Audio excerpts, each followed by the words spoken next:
Hello welcome to my next video. अहिले चाहिँ हामी मोतिन डाँडाको भ्यू हेर्न जाँदैछौँ। तल मोतिन डाँडा चाहिँ यहाँबाट एकदम राम्रो देखिन्छ। अनि हाम्रो यहाँ कुलदेवताको मन्दिर चाहिँ यहाँ छ मोतिन डाँडा। एकदमै राम्रो छ। यो भिडियोमा त्यस्तो क्लियर नदेखिए नि। यो चाहिँ हाम्रो पहाडको घर पाल्पा घर त्यही हो पहिलाको पुरानो। अहिले चाहिँ हामी यहाँ तल घुम्न आउँदै सल्लिबिरार हेर्न आउँदै गरेको छौँ। यो चाहिँ एकदमै राम्रो बिचबिचमा बुट्टाहरू अनि कस्तो बेची जस्तो यस्तो राम्रो छ। त्यहाँ पनि गएर आयो भर्खरै। अनि यही यो मोतिन डाँडाको भ्यू चाहिँ यस्तो दामी छ। भाइ बहिनीहरू चाहिँ यहाँ तल पुगिसके। म यही माथि भिडियो बनाउँदै बसेछु। अब म पनि जान्छु। मलाई चाहिँ यो ठाउँदेखि हिँड्नै मन लागेन कि एकदमै राम्रो भ्यू देखिरहेको थियो। यो ठाउँबाट म हिँड्नै मन लागेन।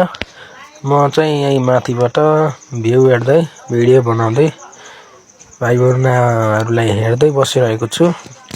एकदमै राम्रो छ भ्यू। मोबाइलमा त्यति क्लियर आएन तर ठिक छ, केही छैन, एकदमै राम्रो छ। अब भाइ बहिनीहरूलाई बोलाएर घरतर्फ लाग्ने हो। भाइ बहिनीहरू पनि आउँदैछन् तलदेखि। अब चाहिँ यो मोतिन डाँडाको भ्यू चाहिँ एकदमै राम्रो देखिरहेको छ। यहाँदेखि मनमोहक दृश्य छ, एकदमै राम्रो छ। अब चाहिँ हामी घरतर्फ जानु पर्यो भनेर लाग्न थालियो। त्यही पनि अझै यसो हेरौँ भनेर बसियो। एकदमै दामी छ के, हिँड्नै मन लाग्दैन यो ठाउँदेखि। एकदमै राम्रो छ, बुट्टाहरू हरियाली। अनि यहाँबाट चाहिँ ठ्याक्क भैरवस्थानको मन्दिर चाहिँ यहाँबाट देखिँदो रहेछ।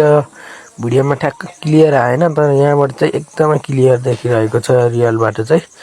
ल अब यति हो, आजलाई यति नै हो। अब चाहिँ म भाइ बहिनीहरूलाई लिएर घरतर्फ लाग्छु।